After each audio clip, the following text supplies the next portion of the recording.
you guys? It's Shekinah, aka Purpose Joy. And it's Allison, aka Aquila Ensemble. And today we have a beautiful, amazing, perfect guest, Mrs. Dominique Cecil.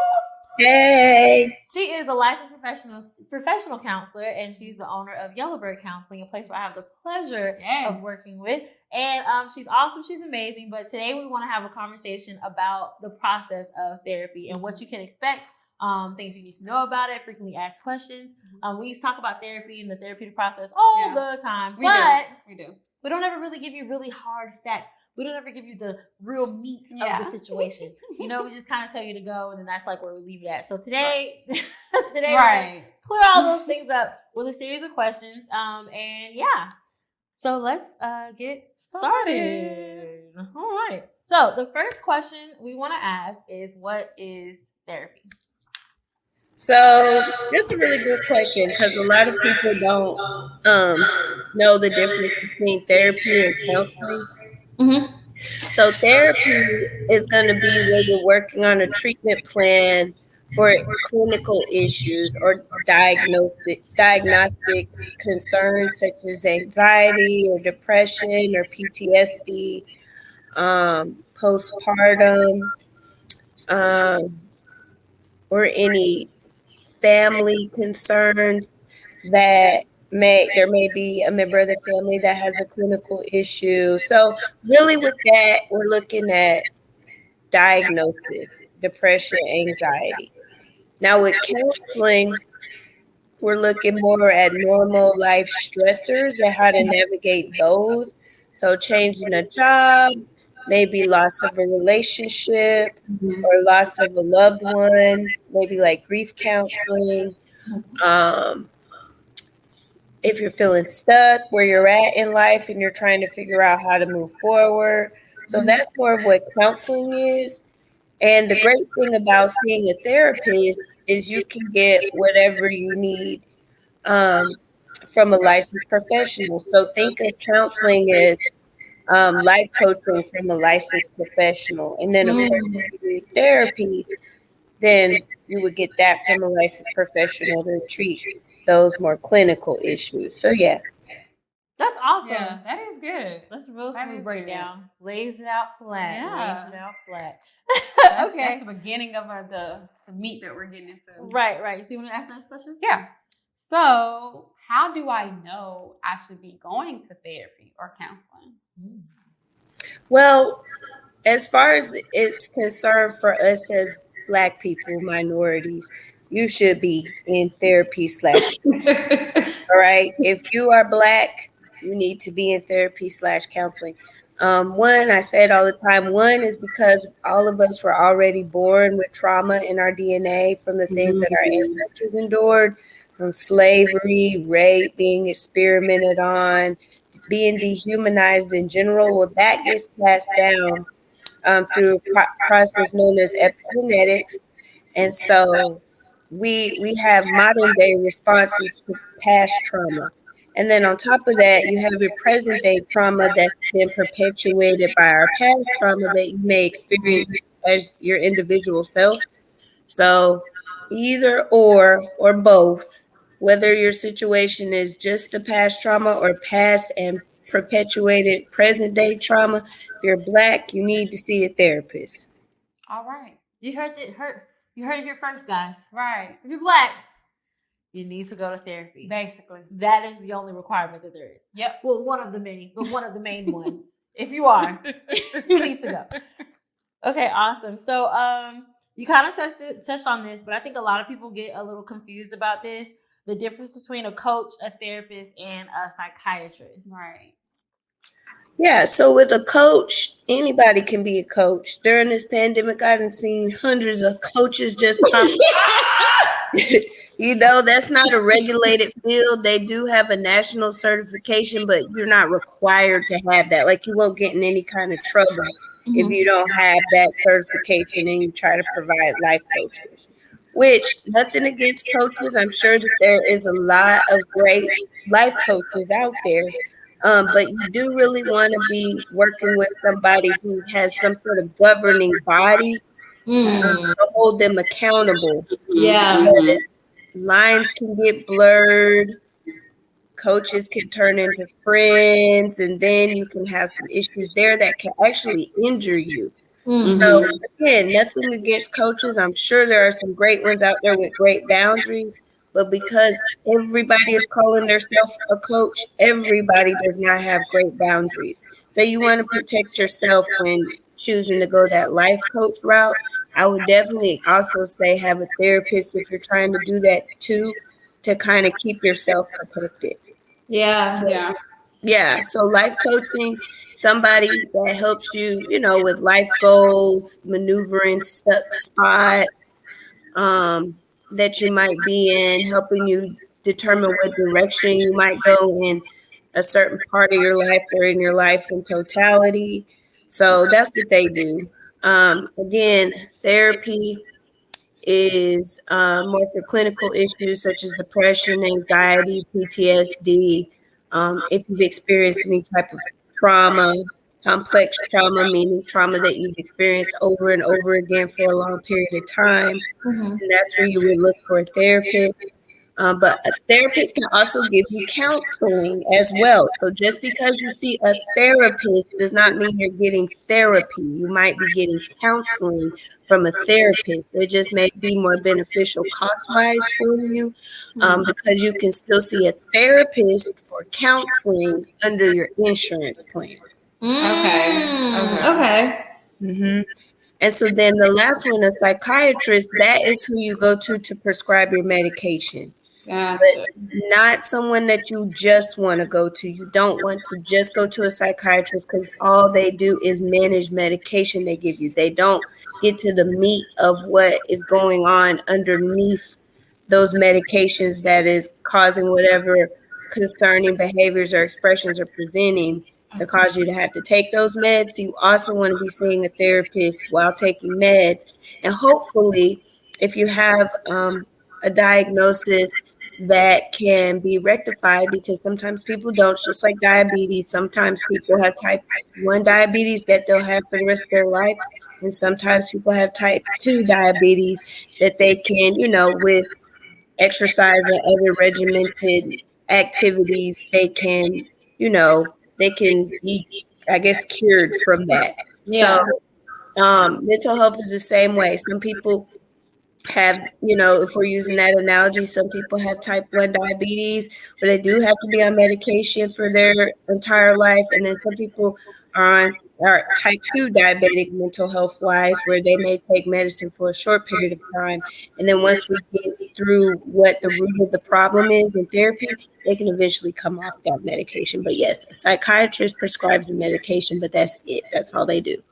I think a lot of people are kind of really, really confused about those last two and things like that. I know sometimes even my own clients, they kind of get confused about who does what and how that's supposed to work. And then two, I think people get a little intimidated when it comes to the medication conversation because they think that that's something they're going to have to be on for the rest of their lives, as opposed to seeing like, sometimes this is just a situation where you get what you need to get past this.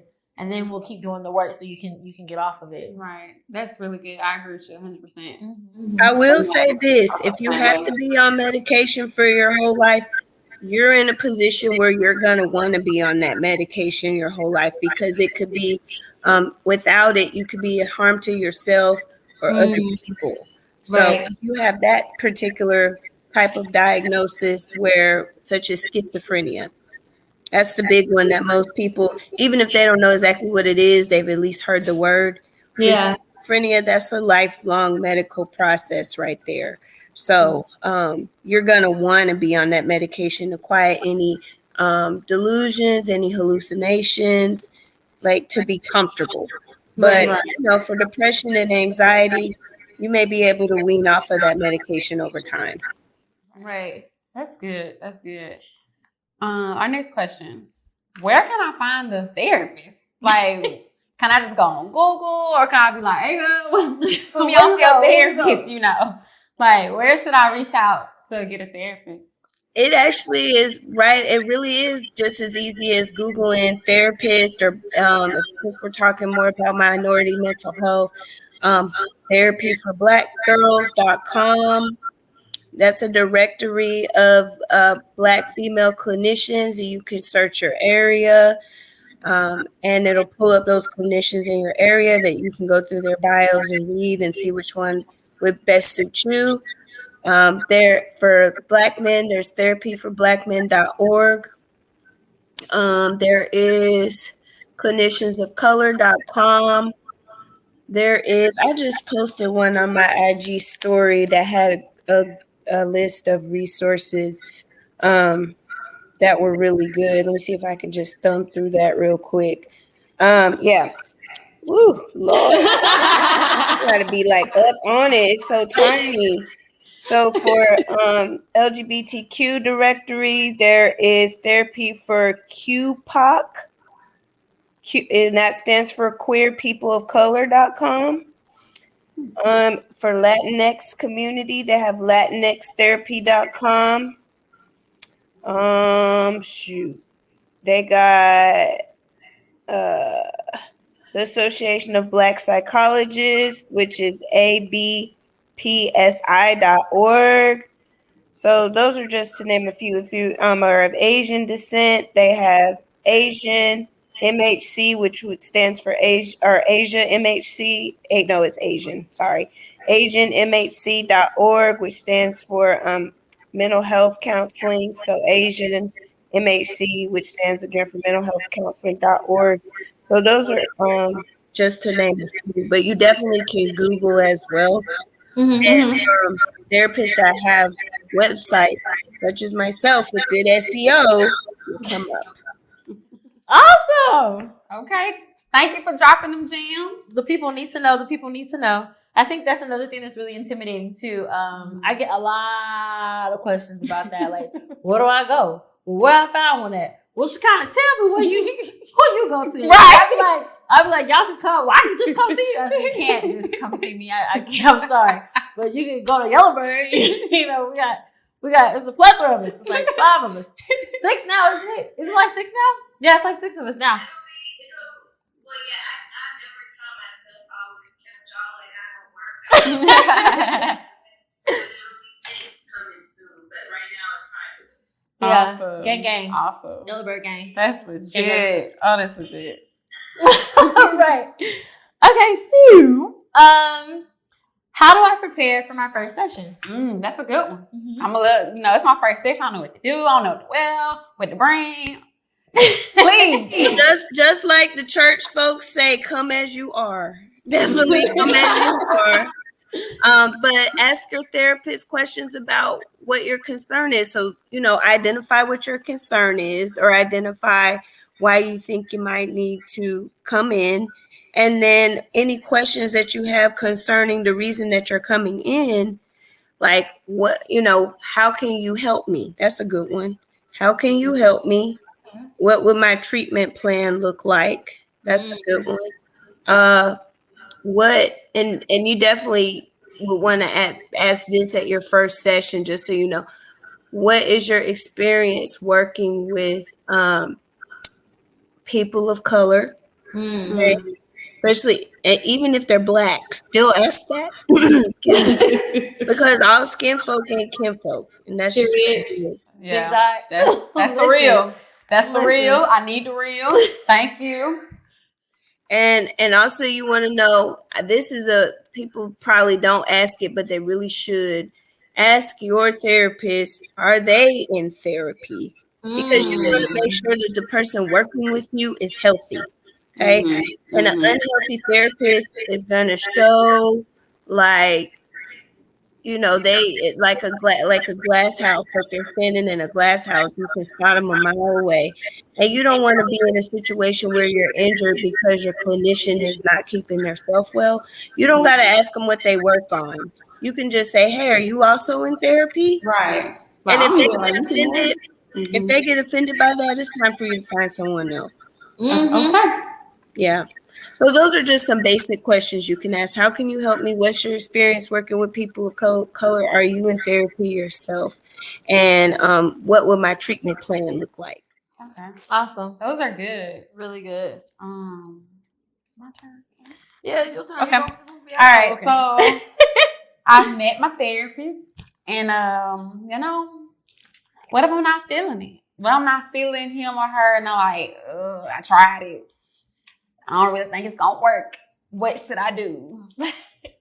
So that happens. There's a couple of directions you could take. You could definitely say, thank you for your time. I think I'm going to go in a different direction. You could definitely do that. Or if there's something specific, like I don't feel like we talked about X, Y, and Z, and this is what we need to talk about, or I don't feel like we're going deep enough with this particular issue, let the therapist know. It is okay to tell us if you don't feel like you're getting what you need from us. We want to know that. And again, if the therapist gets offended, you still need to find somebody else. Right. All right. Absolutely. Well, okay, you really are just making it plain for the kids, for the people. You giving it real, and I'm just like, okay, all right. It's not as hard or as big as we make it out to be. Right. So thank you for even just making it plain for us. Right. That's good. That's good.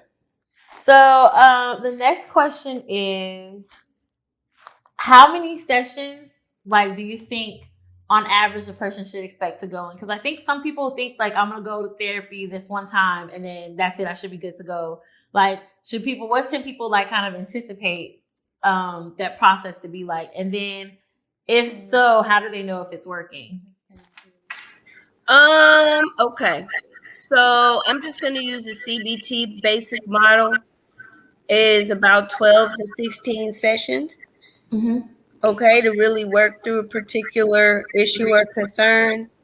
But in general, if you're not feeling it, I would say give it at least a month. Give it at least 4 consecutive sessions. See how you feel about it. And if after 4 sessions you're just like, nah. And then if it was something that, like you said, you needed more, like I said, you needed more of, and you expressed that and you didn't get that, then it might be time to look elsewhere. But definitely at least try to give it between 4 and 16 sessions, just depending on what your individual circumstance is. Awesome. That's good. What should I expect from my first sessions? Do I need to bring a tissue? Do I need to have my wall up, or do I just need to pull out all on the table? What should I expect? I don't know. It's kind of sticky. Yeah, well, and it really, again, is practice specific. You definitely want to have tissue, but the therapist should probably have it. If you're working virtual, though, if you're doing a virtual session, definitely have you some tissue, because it's a place of relief when you're able to finally talk to somebody about what's been bothering you. And so emotions could come out, which is completely normal. Don't be embarrassed by that. That therapist seeing tears is just like gynecologists seeing hoo-has. We see them all. So we all the time. Well, all right. It is what it is. We see it all the time, so it's not a big deal to us. So just you can feel comfortable to cry if that happens. I'll just say what we do at Yellowbird. Initially, we gather all your background information from as far back in childhood as you can remember to present, and that just helps us to understand how you learn to communicate, if there's any unresolved issues that we need to attend to, and any triggers that we need to be aware of. So that's just kind of how we do. But it varies from therapist to therapist. But you can expect generally a meet and greet of information swapping with therapist and client. Okay, cool. So you don't have to be so uptight. Right. You can let loose. Okay. Yeah, you can. My clients, they really love virtual because they can really just, if they're not feeling it, and take off work, because I encourage taking off work if you need a mental health day, because your job can really injure you if you are in a toxic environment. Right. They'll roll over with their sleep caps on and we just do their session, and it ain't no big deal. All right. That's real comfortable. Right, real cozy. Okay, so here's the last one. I think, is this the last one? It is. Yeah. Okay. Last one is how much do you believe gender, race, and like religious background, things like that matter as far as picking your therapist? It depends on how important those things are to you as the client. I know I'll just say generally as far as color, since we're talking about minority mental health, I have a lot of people that are insured that come and see Shekinah and Kayla, who are my ALCs, and they rather pay private pay because they're Black. They want to see a Black therapist. I have a white one, and she's really, really great, but they just feel more comfortable with the Black one. So it's that important to them that they rather just pay out of pocket, which is totally fine. So I asked when they initially reach out, because some people are a little shy to say they want a Black therapist. I'll say, okay, you want to pay with insurance or private pay, and do you have a preference for ethnicity of your therapist? And so that kind of breaks the ice for them, so they can say, yeah, I prefer a Black female. And I'll say, okay, well, the Black females we have, they don't take insurance, but this is their rate. And then we have a Caucasian therapist who does take insurance, and let them decide what situation they want to be in. And sometimes they choose to use their insurance and give it a shot, and a lot of times they choose to just do private pay. So it really just depends on how important those areas are for you personally as a client. Okay, you kind of talked about your insurance versus private pay. Say for instance, I do want to come to Shekinah, and let's say in 6 months, because I might not have the funds to do private pay. How much, just a ballpark of money I need to save to start therapy? Well, see, the good thing about therapy is you can make it fit with your budget. So if you call, you get our rate, and you're like, maybe I could swing once a month, that's still better than nothing. You know what I'm saying? Or I could swing once every other month, still better than nothing. Or I can swing every other week. I can do 2 weeks out of the month. I can do that. Then definitely do that. But I say, you know what? If you're out here buying clothes and shoes and hair and nails and snacks and eating out, you can afford therapy. All right. Also, too, shameless plug, but what we do have at Yellowbird Counseling as well is amazing group sessions. We have those, once a month. At least 2 once every month. And so what ends up happening is, if you can't necessarily afford to go to like individual sessions or something like that, you can make sure you separate your time and money to be able to go to one of those group sessions. We usually have them on Saturday. Matter of fact, we have a few coming up. When this airs, I think never mind. Well, yeah, when this airs, there'll be one coming. The Imposter Syndrome group will be meeting like directly after this airs. Well, no, we would have met directly before this one airs, but there'll be other ones. We have a series of them and things like that. So yeah, if you go to yellowbirdcounseling.com, you'll be able to find all those things. And if you apply to the newsletter, you'll be able to get notifications of all those things. So please do subscribe to our newsletter. Yes. Shameless plug. Absolutely. Thank you. I appreciate that. Anytime. Okay. Oh my gosh. Okay. I'm crazy. But anyway, so the point is, guys, that it is affordable. I think a lot of people think that it's not. Right. Especially when you think about just a specialty, any type of specialties, we get nervous about those. But nah, you can make it shake if you really want to make it shake. Right. But it seems that we have come to the end of our road. Yeah. This was super informative. Again, Dom, thank you so much for coming on with us. Thank you.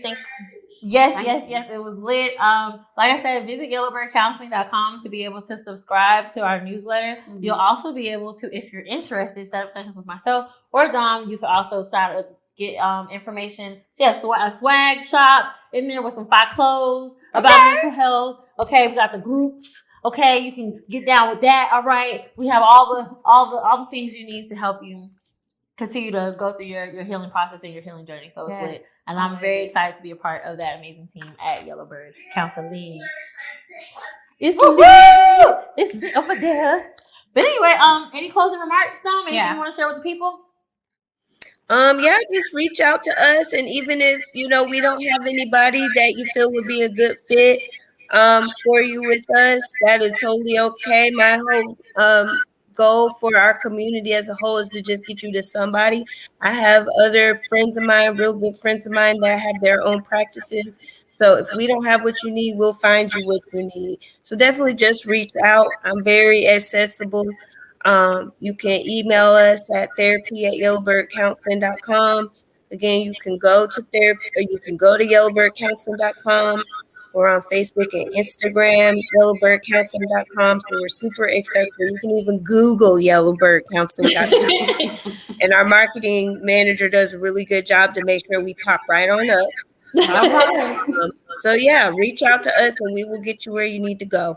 Awesome. Yes. Awesome. Well, once again, thank you so much. And thank you guys so much for tuning in. Yes. This has been Self-Care Saturday, you know, the biz naive and things like that. Yeah. All of that. Yeah. But until next time, guys, we'll see you later. Bye. Bye. Bye.